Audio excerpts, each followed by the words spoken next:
ఆశ ఆశగా అడిగింది మాతో సావాసం, హాయి హాయిగా నవ్వింది మాతో సంతోషం.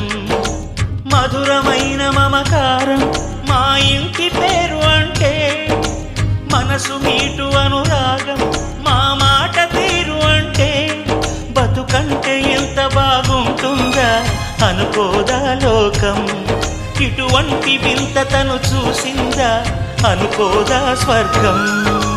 సరే పమాగరే సరే సరే సా, ఆశ ఆశగా అడిగింది మాతో సావాసం, హాయి హాయిగా నవ్వింది మాతో సంతోషం.